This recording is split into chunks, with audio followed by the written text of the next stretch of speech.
चलिए ध्यान देंगे। हम सभी लोग पिछले क्लासों में कौन सा चैप्टर प्रारंभ किए हैं, क्या सभी लोगों को याद है? कौन सा चैप्टर? The animal kingdom. बोले तो क्या कहेंगे? जंतु जगत। द एनिमल किंगडम क्या कहेंगे?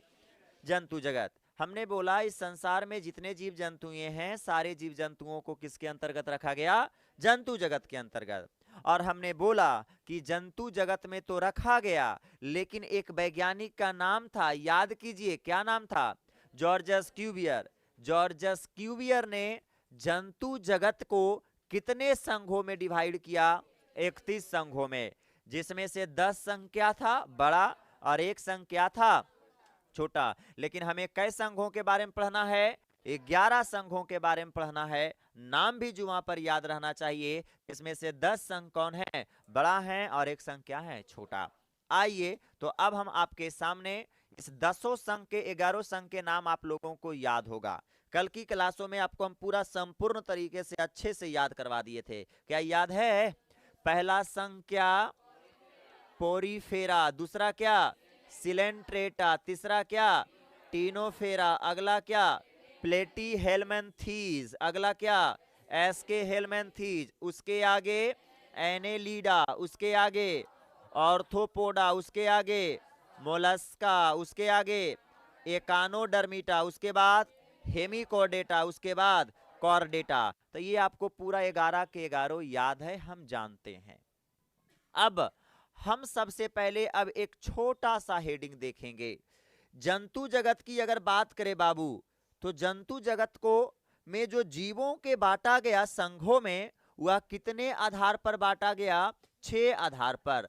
मतलब जंतु जगत के अंतर्गत जो जीवों के बांटे गए, कितने आधार पर बांटे गए? 6 आधार पर जंतुओं जगत में बांटे गए जंतुओं को। जैसे कि समझिएगा, हमने बोला ऐसा मानिए आप कि मानव एक जगत है। मानव एक क्या है? जगत है, जेकरा में 3 प्रकार का मानिए जीव मिल रहा है। एक मिल रहा है नर, और दूसरा मिल रहा है मादा, और तीसरा मिल रहा है किन्नर। अरे मिल रहा है कि नहीं? किन्नर। अब हमने क्या बोला कि मानव एगो हम जगत बनाएंगे। मानव एक जगत बनाएंगे, जरा मानव को रख देंगे। उसके बाद मानव को हमने के लिए 3 संघ बनाया। एक संघ का नाम रखा नर संघ, दूसरा का नाम रखा मादा संघ, एगो के रखा किन्नर संघ। फिर जिसके नर जैसा लक्षण रहेंगे उसे कौन संघ में रखेंगे? नर संघ में। जिसे मादा वाला लक्षण रहेंगे उसे कौन संघ में रखेंगे? मादा संघ में। जिसे किन्नर वाले लक्षण रहेंगे कौन संघ में रखेंगे? किन्नर संघ में रखेंगे। समझ में आया? तो हमने कई चीजों के आधार पर मानव जगत को बांटा, 3 चीजों के आधार पर। तो उसी प्रकार से अगर कहा जाए तो जंतु जगत को हम कितने आधार पर बांटेंगे? 6 आधार पर क्या करेंगे? बांटेंगे। पहला कौची? तो जीवों के शरीर के संगठन के आधार पर। मतलब पहला क्या होगा? ऑर्गेनाइजेशन ऑफ द बॉडी, शरीर के संगठन। पहला नंबर कौची के आधार पर? शरीर के संगठन के आधार पर बांटेंगे। दूसरा नंबर सिमेट्री। सिमेट्री का मतलब सममिति के आधार पर। किसके आधार पर? और तीसरा नंबर जर्म लेयर। और जर्म लेयर का मतलब जर्म स्तर के आधार पर। जर्म लेयर बोले तो जर्म स्तर के आधार पर। फिर से बोलेंगे, पहला क्या? ऑर्गेनाइजेशन ऑफ द बॉडी के आधार पर बांटेंगे सर जंतु जगत को। उसके बाद सिमेट्री, क्या बोलेंगे? सिमेट्री बोले तो सममिति के आधार पर। उसके बाद जर्म लेयर, जर्म स्तर के आधार पर। उसके बाद सिलोन। सिलोन का मतलब प्रगुहा के आधार पर। सिलोन बोले तो प्रगुहा के आधार पर। जब प्रगुहा हो गया तो उसके बाद एगो होगा फ्रेगमेंटेशन, खंडी भवन या खंडन बोलो। फ्रेगमेंटेशन, खंडी भवन। और एगो बोल देना कौची के आधार पर? तो नोटोकॉड। नोटोकॉड बोले तो पृष्ठ रज्जु। नोटोकॉड बोले तो पृष्ठ रज्जु के आधार पर। तो 6 आधार पर जंतु जगत के जीवों को क्या किया गया? बांटा गया। फिर से बोलेंगे, पहला नंबर में कौची के आधार पर? तो आप कहिएगा संगठनों के आधार पर। पहला कौची? दूसरा कौची के आधार पर? दूसरा कौची? सममिति के आधार पर। तीसरा कौची? जर्म स्तर के आधार पर। अगला कौची? प्रगुहा के आधार पर। और अगला हमरा क्या देखो, इधर बोलो। अगला कौची के आधार पर? खंडी भवन के आधार पर। अगला कौची के आधार पर? पृष्ठ रज्जु के आधार पर। कौची के आधार पर? पृष्ठ रज्जु के आधार पर। कोई दिक्कत यहां तक? तो ये सारे के सारे आपको याद रहना चाहिए कि कितने आधार पर जंतु जगत को बांटा गया। तो सबसे पहले आप बताएंगे, जरा बताओ जरा सभी का नाम, कौन कौन बताए? हाँ हाँ हाँ, उसके बाद? हाँ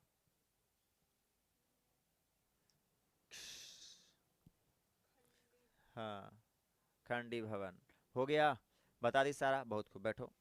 चलो बताओ, सारे के नाम बता दो। हाँ हाँ हाँ हाँ, बहुत खूब।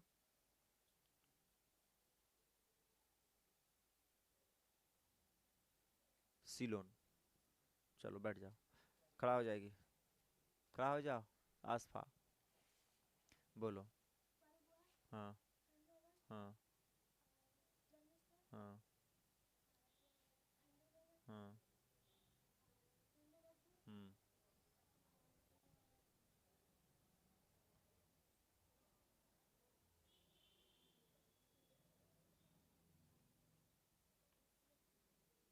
तुम नीचे से बोल दी, ऊपर से बोलती तो सीरियल वाइज। सबसे पहला कौची?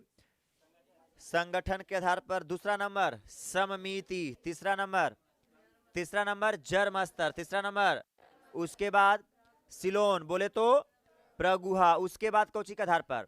तो उसके बाद आप कहिएगा खंडी भवन के आधार पर। उसके बाद लास्ट में कौची? पृष्ठराजु के आधार पर। तो आइए सबसे पहला क्या देखेंगे? कोशिका का संगठन सबसे पहला देखेंगे। आओ जरा बाबू, कोशिका का संगठन की बातें सबसे पहले हम करेंगे, बोले तो ऑर्गेनाइजेशन ऑफ द सेल। देखो, इस संसार में जितने भी जीव मिल रहे हैं, सारे जीव को अगर कोशिका के संगठन के आधार पर देखा जाए तो चार प्रकार के जीव मिल रहे हैं। कितना प्रकार के? चार प्रकार के जीव मिल रहे हैं। पहला, किसी जीवों में कोशिका का संगठन है, ऑर्गेनाइजेशन ऑफ द सेल है। तो किसी जीवों में उत्तक का संगठन है, ऑर्गेनाइजेशन ऑफ द टिश्यू है। तो किसी जीवों में अंग का संगठन है, तो किसी जीवों में अंग तंत्रों का संगठन है। आप हमें सबसे पहले ये छोटी सी बात बताएं, सबसे पहले आप ये बताइए कि सेल के जुड़ने से क्या बनता है? टिश्यू। सेल के जुड़ने से क्या बनते हैं? टिश्यू बनते हैं सर। और टिश्यू के जुड़ने से क्या बनते हैं? तो आप कहिएगा ऑर्गन। अच्छा, ऑर्गन को हिंदी में क्या कहोगे? अंग। ऑर्गन को क्या कहोगे? और अंग के जुड़ने से क्या बनता है? तो आप कहोगे ऑर्गन सिस्टम। क्या कहोगे? Organ system. और ऑर्गन सिस्टम का मतलब क्या होता है? अंग तंत्र। ऑर्गन सिस्टम का मतलब अंग तंत्र। कोई दिक्कत? सेल के जुड़, बहुत सारा सेल जब जुड़ता है तो क्या बनता है? टिश्यू। बहुत सारे टिश्यू जुड़ेंगे तो क्या बनेंगे? अंग। और अंगों के जुड़ने से क्या बनते हैं? अंग तंत्र बनते हैं। कोई दिक्कत यहां तक? जैसे कि आप देख सकते हैं, बहुत से अंगों के जुड़ने से अंग तंत्र बनता है। आप यहां पर देख सकते हैं, यह पिक्चर में देखिए, एक आपका अंग तंत्र यहां पर डाइजेस्टिव अंग तंत्र है, पाचन अंग तंत्र है, दिख रहा है। बहुत सारे अंग इसमें आपको दिखेंगे, देखिएगा। क्या आपको यहां पर माउथ, मुंह देख रहा है? इसोफेगस, फूड पाइप, भोजन नली क्या दिख रहे हैं? क्या देखो तो ये लीवर दिख रहा है। क्या गॉल ब्लडर, पित्ताशय दिख रहा है? क्या स्टोमिक, अमाशय दिख रहा है? क्या पैनक्रियाज, अग्नाशय दिख रहा है? छोटी आंत दिख रहे हैं, बड़ी आंत दिख रहे हैं, क्या गुद्दा दिख रहा है? तो बताओ, बहुत सारे अंग जब आपस में जुड़ गया है तो इसे हम क्या कहेंगे? एक सिस्टम बन गया है। अरे बना है कि नहीं बना है? एक सिस्टम बन गया है अंगों के जुड़ने से सर। सब देखो एक में जुटल है, एगो पूरा यहां से मुंहमा से लेके एगो पाइप गया और सभे ओकरे में जुटल है। तो ये अंग सिस्टम हो गया, ऑर्गन सिस्टम हो गया। अरे हुआ कि नहीं हुआ? और यह ऑर्गन सिस्टम केवल मिलकर, यह ऑर्गन सिस्टम एक काम करेगा, सभी अंगों मिलकर क्या काम करेगा? भोजन को पचाने में क्या करेगा? मदद करेगा। अपना अपना प्रकार के माल मसाला बनाएगा और खाना को क्या करेगा? पचाएगा। समझ रहा है? सभी अंगों मिलकर एक सिस्टम बनाया और एक काम कर रहा है। उसी प्रकार से आइए इसमें देखिए, बताइएगा हमारे शरीर में और भी अंग तंत्र हैं, बोले तो ऑर्गन सिस्टम है। जैसे कि यहां भी बहुत सारे अंग होंगे। जैसे कि देखिए, ये आपका क्या है? हार्ट है। हार्ट बोले तो हृदय है। उसके बाद ये सब क्या देख रहे हैं आप? लाल धमनी है या ब्लू क्या है? सिराएं हैं। क्या मेरे शरीर में पूरा है कि नहीं है? तो देखो, तो आप दो को देखो, महाधमनी, महाशिरा, और ये हृदय, ये अंग है कि नहीं है? तो सब आपस में जुड़ गया और काम कर रहा है कि नहीं कर रहा है? ब्लड सर्कुलेशन का काम कर रहा है कि नहीं। मानिए कि अगर हम इसे कबाड़ लें एक इंसान से, तो बिल्कुल एकदम इस प्रकार से आपके पूरा शरीर में इस प्रकार से स्ट्रक्चर है सर्कुलेटरी सिस्टम का, ऐसा सर्कुलेटरी सिस्टम के आपके शरीर के अंदर स्ट्रक्चर है, संरचनाएं हैं। बात समझ में आया। अब क्या काम कर रहा है, खाना पचावे का काम करेगा? नहीं सर, ये अपना काम करेगा, ब्लड को पंप करेगा और साथ ही साथ ब्लड को सभी अंगों के पास क्या करेगा, ले जाएगा, पहुंचाएगा नसों के माध्यम से। क्या अलग काम है कि नहीं है? मतलब कहेंगे सर हमारे शरीर के अंदर कई कई अंग तंत्र हैं, बोले तो कई ऑर्गन सिस्टम हैं जो अपना अपना स्पेशल स्पेशल कार्यों को करते हैं। समझ में आ गई बातें? तो आओ जरा, अब जब समझ में आ गया तो सिंपल सा चीज है, अब इसे देखिएगा। हम पढ़ रहे हैं ऑर्गेनाइजेशन ऑफ द सेल, बोले तो शरीर का संगठन। शरीर का संगठन, तो शरीर का संगठन हमने बोला कि जीवों को देखा गया तो जीवों के अंदर कितना प्रकार का संगठन दिख रहा है? 4 प्रकार का। किसी के अंदर किसका संगठन है? कोशिका का। तो किसी के अंदर उत्तक का संगठन, तो किसी के अंदर अंग का संगठन, तो किसी के अंदर किसका संगठन है? अंग तंत्र का संगठन है, बोले तो ऑर्गन सिस्टम का संगठन है। तो सर जैसे कि देखिएगा कोशिका का संगठन, मानिए कि ये कोई जीव है बाबू, ये कोई जीव है और इसके अंदर बहुत सारे कोशिका मिल रहे हैं, कोशिका का संगठन मिल रहा है, अरे मिल रहा है ना, परंतु एक साथ काम नहीं करता हो, ये अपना काम करता हो, ये अलग काम करेगा, ये अपना काम करे, ये अलग काम करे, ये अलग काम करे। तो ऐसे जीवों को एक संघ में रखा गया, जिस संघ का क्या नाम है? पोरीफेरा। कौन संघ में रखा गया? पोरीफेरा संघ में रखा गया।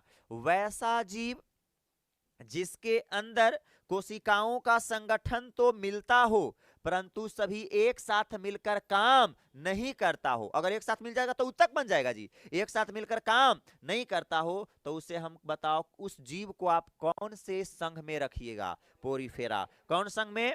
पोरीफेरा। अब आइए जरा अगली बातें, बस आसान से एकदम समझते चलेंगे सब बिंदुओं को, बिंदु बाय बिंदु।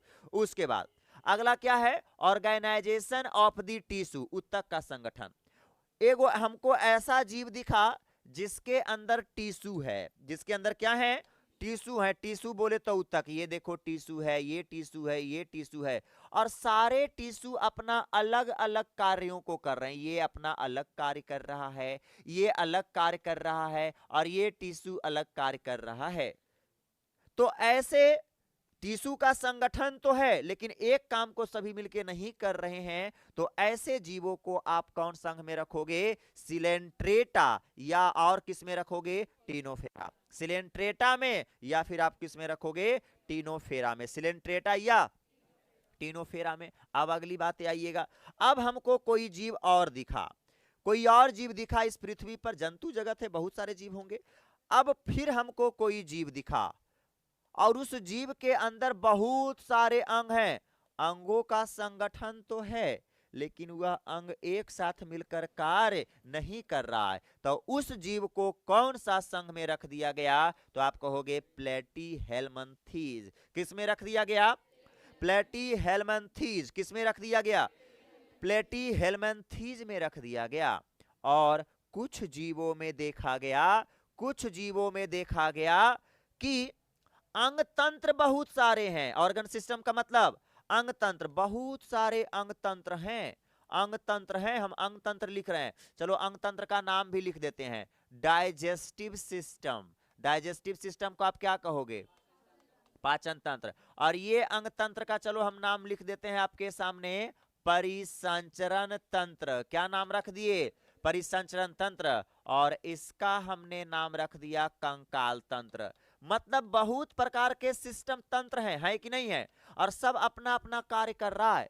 क्या पाचन तंत्र शरीर के मूवमेंट में मदद करेगा? नहीं करेगा।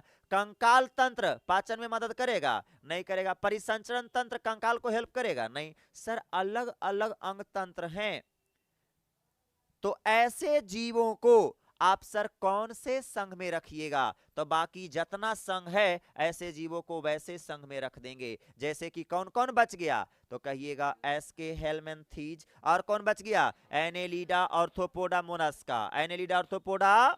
उसके बाद इकानोडर्मेटा हेमिकॉर्डेटा, उसके बाद कॉर्डेटा। इकानोडर्मेटा, हेमिकॉर्डेटा और क्या बोलोगे? कॉर्डेटा। बात समझ में आ गया? तो ये सिंपल सा चीज आपको सिंपल से समझ में आया क्या? वैसा जीव, वैसा जीव जिसके अंदर कोशिका का संगठन तो मिल रहा हो परंतु वह एक साथ कार्य नहीं कर रहा हो, तो वैसे जीवों को कौन संघ में रखोगे? पोरीफेरा। एकदम सीरियल वाइज तो बोलना है, दिमाग को कंसंट्रेट, हबड़ दबड़ करोगे तो गड़बड़ा जाओगे। किस में रखेंगे? पोरीफेरा में। उसके बाद कोई ऐसा जीव भी है जिसके अंदर उत्तकों का संगठन मिल रहा है परंतु वह उत्तक एक साथ काम नहीं कर रहा है, तो वैसे जीवों को किस में रखेंगे? कौन संघ में? सिलेंट्रेटा और टीनोफेरा। सिलेंट्रेटा और कुछ जीव ऐसे हैं जिनमें बहुत सारे अंगों का संगठन मिल रहा है लेकिन वह अंग एक साथ मिलकर कार्य, तो ऐसे जीवों को किस में रखोगे? कौन संघ में? तो आप कहोगे कौची? प्लेटीहेल्मिन्थीज। प्लेटीहेल्मिन्थीज। और कुछ जीव ऐसे हैं जिनके अंदर कई ऑर्गन सिस्टम मिल रहे हैं और सभी ऑर्गन सिस्टम का अपना अपना काम है, एक साथ काम नहीं करे, तो ऐसे जीवों को किसके अंतर्गत रखोगे? तो बाकी जितना संघ बच गया, कौन कौन बच गया जी? एस्के हेलमेंथीज, उसके बाद बोलो एनालिडा, आर्थ्रोपोडा, मोलस्का, उसके बाद उसके बाद कॉर्डेटा। कोई दिक्कत यहाँ तक? बहुत बढ़िया, याद हो गया आप लोगों को? कोई दिक्कत? चलिए बाबू, अब इतनी बातें जब याद हो गई तो अब कुछ भी कहानी नहीं है। अब देखो, अच्छा बताओ जरा, तो हम लोगों के अंदर कोशिका का संगठन मिलता है कि अंग का संगठन मिलता है कि अंग तंत्रों का संगठन मिलता है? अंग तंत्र का। तो इतना तो आप कह सकते हो कि हम लोगों को जो रखा गया है वो यही सब के अंदर रखा गया होगा सर, किसी में जरूर होंगे क्योंकि अंग तंत्रों का संगठन वाले जीव यही सब संग में ना मिलेंगे। तो या तो हमरा रखा हो गया होगा एस्कोहेलमिन्थीज में, या तो रखा हो गया एनाहेलिडा में, चाहे रखा होगा ऑर्थ्रोपोडा, चाहे रखा गया होगा मोलस्का में, चाहे रखा होगा एकानोकॉर्डेटा में, चाहे हेमिकॉर्डेटा, चाहे इसी में से किसी में हम एगो में जरूर मिलेंगे। अरे मिलेंगे कि नहीं मिलेंगे? अब किस में मिलेंगे? जैसे जैसे खोदेंगे वैसे वैसे पता चलेगा। आइए जरा अगली बातें अगर हम करें तो नेक्स्ट बातें, अंग तंत्रों के संगठन के प्रकार दो प्रकार होते हैं, याद रखिएगा। अंग तंत्र का संगठन कितना प्रकार का होता है? दो प्रकार का। एक याद रखिएगा डाइजेस्टिव सिस्टम, पाचन तंत्र। दूसरा क्या याद रखोगे? सर्कुलेटरी सिस्टम बोले तो परिसंचरण तंत्र। सर डाइजेस्टिव सिस्टम बोले तो पाचन तंत्र क्या है सर? समझिएगा, पाचन तंत्र मिले के तो सभी जीव में मिल रहा था, पाचन तंत्र सिस्टम मिल रहे हैं, लेकिन एगो में पाचन तंत्र अपूर्ण था तो उसे कैसा कहा गया? अपूर्ण पाचन तंत्र। एगो में कंप्लीट डाइजेस्टिव सिस्टम था तो उसे कैसा पाचन तंत्र कहा गया? पूर्ण पाचन तंत्र। जैसे मुंह से खाया और जहां से निकालना चाहिए वहां से निकाला, तो यह बताओ यह डाइजेस्टिव सिस्टम पूर्ण है कि अपूर्ण है? पूर्ण है। अब मुंह से खाया और मुंह से निकाल दिया तो बताइए कैसा डाइजेस्टिव सिस्टम है? अपूर्ण है कि नहीं है? तो देखा गया कि कुछ जीव ऐसे हैं जो मुंह से खाते हैं और मुंह से निकाल देते हैं, मतलब उनके अंदर डाइजेस्टिव सिस्टम कैसा है? इनकम्प्लीट है। तो वैसे जीवों को स्पेशल कौन संघ में रखा गया?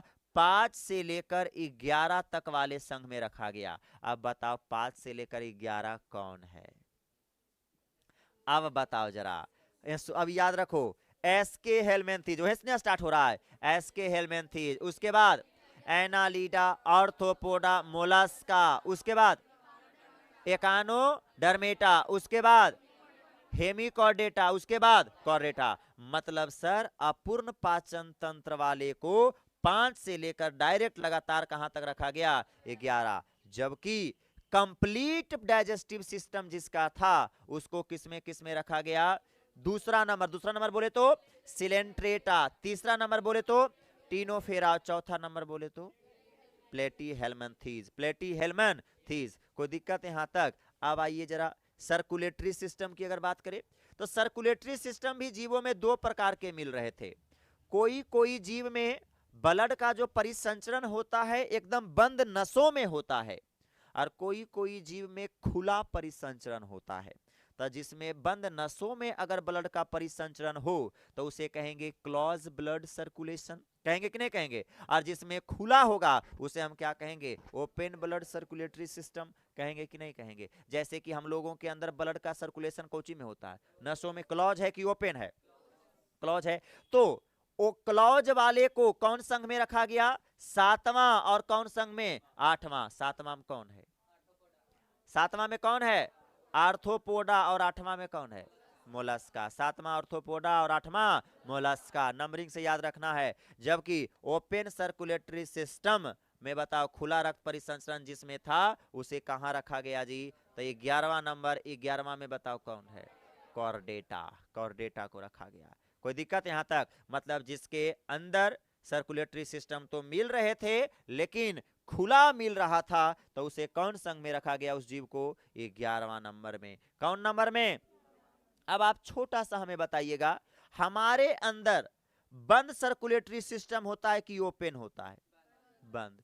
अब इतना तो दिमाग काम कर गया होगा, या तो हमारा सातवां जगत में रखा गया, सातवां संघ में रखा गया होगा, या तो कैमा संघ में? आठवां। सातवां बोले तो आर्थ्रोपोडा, आठवां बोले तो मोलस्का। इसी दोनों में किसी में हम आएंगे। आइए जरा जैसे जैसे बातें होगी वैसी वैसी चर्चाएं करेंगे। यहां तक कंप्लीट सभी बच्चों को?